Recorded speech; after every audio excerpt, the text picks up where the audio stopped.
नमस्कार, अभी तक न्यूज में आपका स्वागत है। आपके साथ मैं हूं आरती गहलोत। आइए रुक करते हैं ताजा खबरों की ओर। अनारक्षित वर्ग संघ के पदाधिकारियों ने राज्यपाल के नाम बस्तर कलेक्टर को सौंपा ज्ञापन। छत्तीसगढ़ राज्य सरकार द्वारा विधानसभा में लाए गए आरक्षण विधेयक 2022 का विरोध अनारक्षित वर्ग के द्वारा किया जा रहा है। इसी सिलसिले में अनारक्षित वर्ग संघ के पदाधिकारियों ने मंगलवार को जगदलपुर में बस्तर कलेक्टर चंदन कुमार से मुलाकात कर राज्यपाल के नाम ज्ञापन सौंपा। अनारक्षित वर्ग संघ के पदाधिकारियों का कहना है कि आरक्षण को लेकर सुप्रीम कोर्ट की गाइडलाइन के अनुसार किसी भी प्रदेश में 58% तक का आरक्षण प्रदेश सरकार दे सकती है, लेकिन छत्तीसगढ़ में राज्य सरकार ने संविधान की अनदेखी करते हुए 76% आरक्षण लागू करने का विधेयक लाया है, जिसका विरोध किया जा रहा है। अनारक्षित वर्ग के पदाधिकारियों ने कहा, फिलहाल ज्ञापन देकर सांकेतिक रूप से आरक्षण विधेयक 2022 का विरोध किया जा रहा है। अगर प्रदेश सरकार इस विधेयक को वापस नहीं लेती है तो आगामी दिनों में पूरे प्रदेश में वृहद स्तर पर आंदोलन किया जाएगा। जगदलपुर से अभी तक न्यूज़ के लिए अनिल राव की रिपोर्ट। लाल जोशी अभी छत्तीसगढ़ अनारक्षित वर्ग संघ से ज्ञापन देने के लिए आए थे राज्यपाल महोदय के नाम पर। कलेक्टर साहब से भी मुलाकात हुई, उनके वो ज्ञापन भी सौंपे हैं।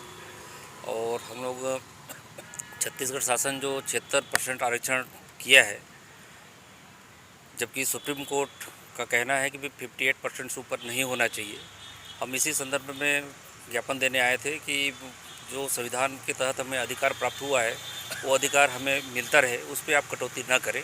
सरकार को चाहिए कि अभी जो उसने बढ़ाया है उसको अपना वापस ले और पहले जैसे चल रहा था उसको यथावत रखे। हम उसी का पूरा विरोध करने के लिए उपस्थित हुए हैं। अगर ऐसी गवर्नमेंट नहीं करती है तो फिर हम लोग सड़क पर उतरेंगे और बृहद रूप से इसका विरोध करेंगे, पुरजोर रूप से विरोध होगा और इसकी जिम्मेदारी पूरे शासन की होगी।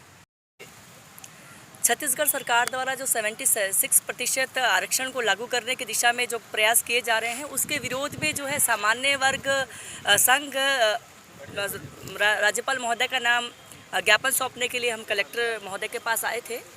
हमारा सिर्फ इतना कहना, आपको जिसको जो देना दीजिए, हमें उससे कोई एतराज़ नहीं है, लेकिन हमारे जो हकों पे डाका मत डालिए, क्योंकि समय समय पे हमने देखा है कि सामान्य वर्ग के लोग जो है वो खामोश रहते हैं, लेकिन उन्हीं के अधिकारों का हनन किया जाता है। क्योंकि अब बात हमारे बच्चों के भविष्य की है। ज़्यादातर यही देखा जाता है कि जो हमारे बच्चे हैं वो कितने मर्जी योग्य हैं, वो बेशक मेरिट लिस्ट में आते हैं, लेकिन आरक्षण की वजह से कहीं ना कहीं पीछे रह जाते हैं। इससे हमारे युवा वर्ग का जो है मनोबल टूट रहा है। और अगर आपको ऐसा लगता है कि सामान्य वर्ग जो है उसके वो योग्य नहीं है, तो मुझे ऐसा लगता है कि आप अयोग्य घोषित कर दीजिए। सामान्य वर्ग के लोग अपने बच्चों को लोन लेकर, अपना घर बार बेचकर, खेती बाड़ी बेचकर जो पढ़ने के लिए लगातार पढ़ाने के लिए बाहर भेजते हैं, उनको अच्छी शिक्षा दीक्षा देते हैं, इस उम्मीद के साथ देते हैं कि हमारा बच्चा जो है कल को उसको अच्छी नौकरी मिलेगी तो हम कर्जा मुक्त हो जाएंगे। लेकिन ऐसा होता नहीं है समानता, क्योंकि आरक्षण की वजह से जो हमारे बच्चे कहीं ना कहीं पिछड़ रहे हैं, तो इसका कहीं ना कहीं मन में दुख है। तो हम इस बात का पुरजोर विरोध करते हैं। अगर आरक्षण आप लोग को देना ही है तो योग्यता के आधार पर आरक्षण मिलना चाहिए। इस तरीके से आप हमारे हकों पर कटौती बिल्कुल मत कीजिए। और यदि आप लोगों का रवैया इसी तरह रहा तो सामान्य वर्ग के लोग जो सड़कों पे उतरेंगे और पूरे प्रदेश स्तर पर एक वृहद आंदोलन को अंजाम दिया जाए।